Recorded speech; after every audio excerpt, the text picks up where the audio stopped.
Good evening, everyone. We're from Group 8 with the topic is about sequential sampling for monitoring. Before that, we gonna thank to our lecturer, Mr. Movit Eko Purwanto, for allowing us to do presentation about this topic. Before that, let us introduce ourselves. My name is Nimas Laila Zamri with the last student number is 084. My name is Sabrina Harunisa with class student number 041. My name is Rama Fitrianti, the last study number 044. My name is Kodri Disti and my last number is 77. Why we do sampling? Sampling is the process of selecting a group of people, events, behaviors, plants, or other elements with which to conduct a study. Sample is a part of the research that indicates how cases are to be selected for research. Why we do sampling? First, collect information from every individual of the population. 2. In order to save time and reduce cost of expenditure towards the proposed research sampling is necessary. And the last can be handled carefully because it's more accurate.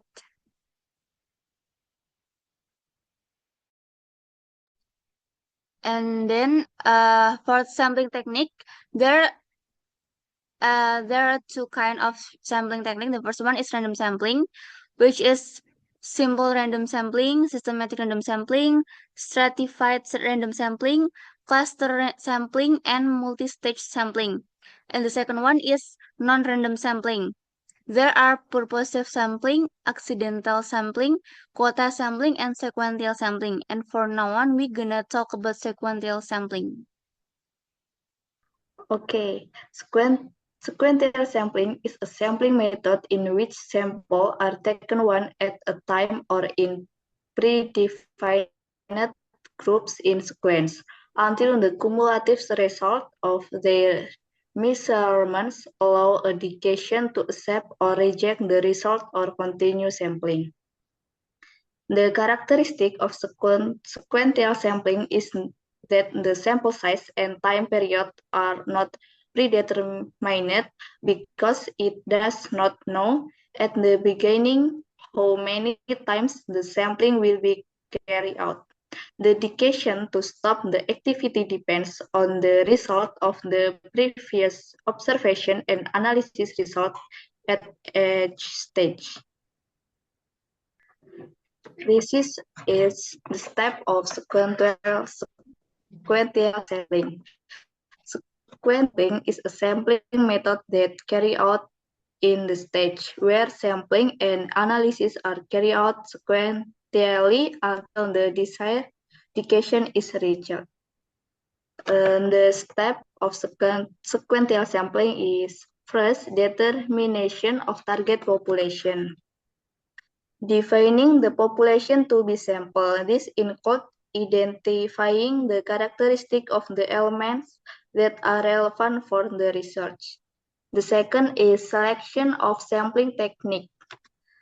The selection and appropriate sampling technique. In this case, sequential sampling, which is allows sampling in the stage. The three is initial sampling. This is conduction, the first sampling of the population. This sample will be analyzed to determine the next step. The fourth is sample analysis. After reaches the sampling, analysis the data obtained.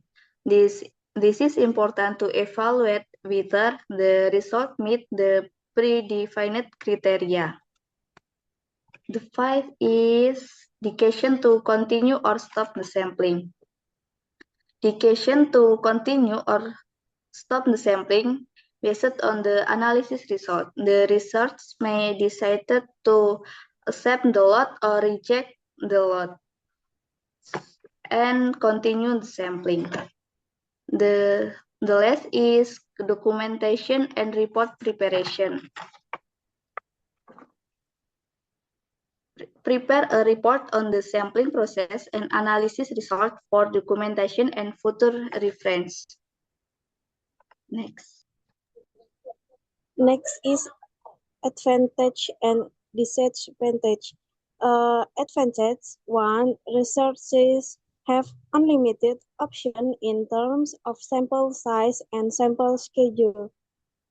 Two, allows researchers to refine research method and analysis of results. Three, the researchers need very little effort when conducting this sampling technique. It is inexpensive, less time consuming, and less labor intensive. For the advantage, there are two. First, the sampling method is hardly representative of the entire population. Second, the sampling technique is hardly randomized. Okay, next.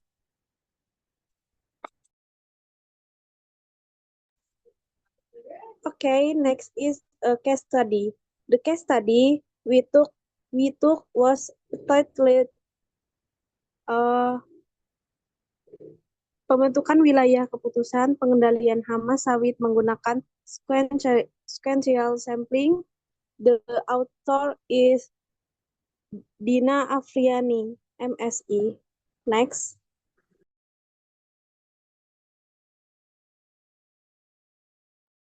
Okay, the following is a picture that shows the decision area for controlling oil palm pest using sequential sampling or gradual sampling. This feature divides the condition area into three distinct regions referred to as WK1, WK2, and WK3, which have the following meanings. WK1 reception area is H0. This area is below the red and blue lines. If the sampling results fall within these regions, then the null hypothesis H0 is accepted, meaning that the pest infestation level is considered to be within acceptable limits, and additional control measures are not required. WK2 perform additional sampling. This region is the area between the red and blue lines. If the sample is in this area, the observation results are not enough to make a clear decision. Therefore, additional sampling is required to determine whether the level of pest infestation should be accepted or rejected. WK3, as you can see right here, the region above the red line. If sampling results fall within this region, the null hypothesis is H0, that means is rejected. This indicates that the level of the pest infestation in the palm oil exceeds the acceptable threshold, and pest control action must be taken. Next page, please. In this image, several results, actual sampling results based on the position of the points. It appears that some observation fall within WK1, that's been accepted, of H0, and the WK2, that is additional sampling required, and WK3, that is rejection of H0, that means some observation indicate that the infestation level remains is acceptable, while others may require further action or additional pest control measures for palm oil. That our presentation. Thank you for everyone. And you guys have questions, please write down below and we will answer it later. Bye.